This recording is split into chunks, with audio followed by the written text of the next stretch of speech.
the Brown boys, the Brown boys, the Brown boys, we the Brown boys, the Brown boys, we the Brown boys. But I have to take you back down memory lane when damn near everything I've said when I first came to the internet is happening right in your face. Now we got Jaylen Brown. There's something about them Browns, ain't it? Them Brown boys. I need to play that song.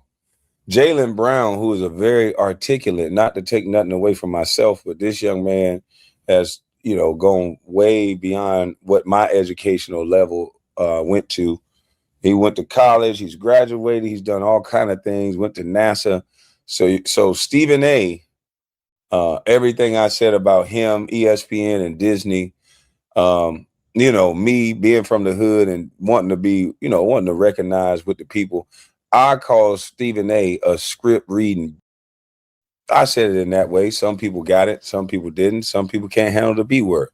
But the sentiment is that he doesn't say anything that he's saying without guidance and help from the writers and the people who are paying him to say it. And so Jaylen Brown said it very articulate. He packaged his message in a way where maybe everybody can swallow it. But I know how to do that same thing. It's just when I first came out, I wanted you to grab your attention. I've said it in very different ways and pretty much said the same exact thing. But I'm glad that it's getting traction again, that Stephen A. just for some reason, and I know people are going to say, oh, he's doing his job and he's doing his job. Correct. He's doing his job. His job is to maintain and control the image of black men. It's not about what you do. It's about how you do it. There's a pastor. I don't take credit for this. There's a pastor down in South Georgia. He says this phrase all the time. It's not about what you do. It's about how you do it. And that is so true in life. You could be cheating, you could be whatever, but it's about how you do it. You cheat and all that, it result in a kid, relationship automatically over. You cheat, you mess with her one time, you use a condom, this is that. Your girl can get over it. Because again, everybody does something, but it's always about how you do it. And so that is this young man's job. His job is to soften the blow for white men when they do something wrong, like Josh Giddey. Josh Giddey didn't even get his situation blasted on ESPN, TMZ, all of these places that would normally, an allegation for a black man gets you out of your home. Stephen A. Smith with Josh Giddey, he wanted to get it right. He didn't want to talk about it until he knew all the facts. When it's a black man, they just report the story and they just tell you, oh, we don't have an opinion either way. We just reporting the story. Dana White slapped his wife in the face. Stephen A. Smith said Dana White has a contract with ESPN, or Dana White is his friend. TMZ allowed Dana White to pretty much run his own interview, say he never done it before, and then we move right past it. He's meeting with the president. Anybody else slap their wife, they're not going to move right past it. Sponsorships are going to be pressed and hard pressed to be taken away. And I always wonder, I said, do they really care about women getting hit, or do they just use black women to control black men? Because when a black man make the unfortunate mistake of hitting a woman, it's made to look like the worst thing any man could ever do. And there's never a reason to hit a woman. But when Dana White did it, it was just, she hit him first. They had all the logic in the world. She hit him first, and, he never did it before, even though his mama said he did it plenty of times and said he wasn't shit. It's all about who we like. So we move right past it. Dana White's able to do slap leagues and do all kind of stuff. Jerry Jones, same situation. Stephen A. Smith packaged the message where, because it's some people that wake up every morning and they don't have anything to do. It's some retired people, they don't have anything to do. They wake up, they look at the news, they look at ESPN. So everything this bald head weasel says It's being given to you. It's groupthink. Remember when I told you guys, most people haven't had an original thought. They haven't had an original conversation in the last 50 years. People don't talk anymore. They argue. You ask somebody a question, instant offense, instant argument. You turn the conversation to how you feel about what is said instead of what was said. Okay, we got it. Your feelings are hurt by what I said, but can we talk about it though? Or are you so hung up on your feelings that we can no longer speak now? Now, I didn't have to go to college to see this, but I used to remember debates. I used to see Thomas Sowell, and I loved it. I used to see a black man with an afro kicking every white person ass, and whoever asked him a question. He went on Donahue. He went on all these different shows. And as a kid, I wasn't just interested in basketball. I'm seeing a black man articulate himself in front of white people, in front of black people, and stopping the crowd, and everybody's understanding what he's saying. He's kicking the ass of all the excuses that people are making for black people. People are making to try to take over people's brains because you know the white liberal, you can't do it. I'll do it for you. Thomas Sowell said, you shouldn't do that. Now we have a bunch of people who are smart as shit, but they're so fragile they can't have conversations anymore. They just tell you what they're mad at. You say something, I don't like that you said it.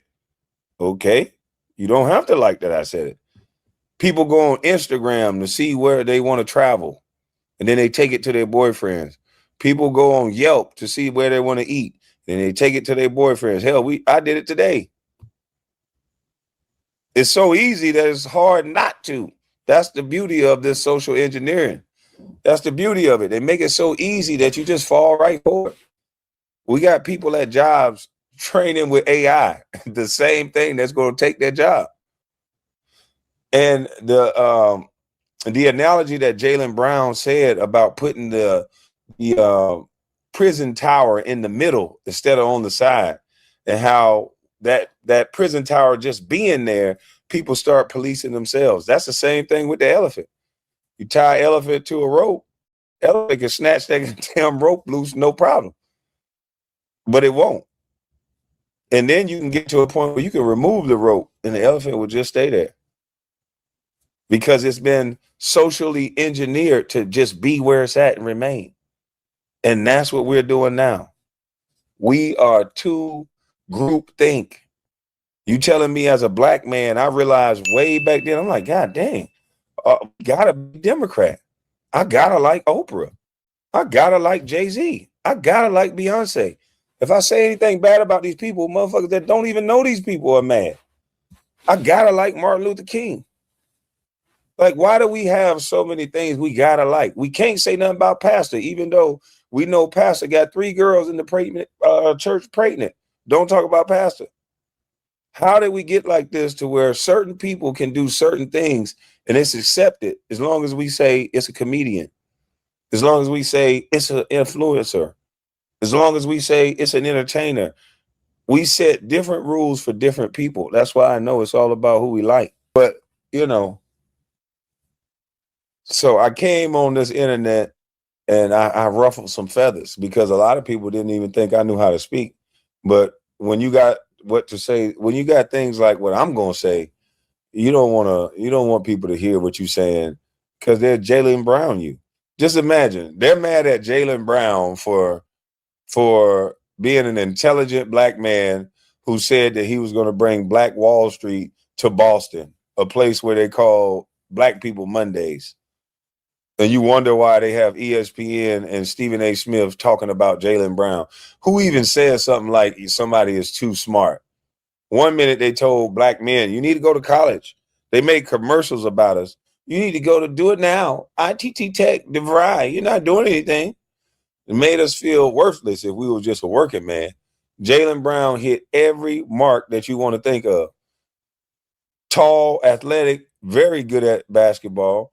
Very educated, probably one of the smartest guys in the room in most rooms that he goes in, and as a seeker of knowledge, go overseas to keep learning and growing as a person, as an individual.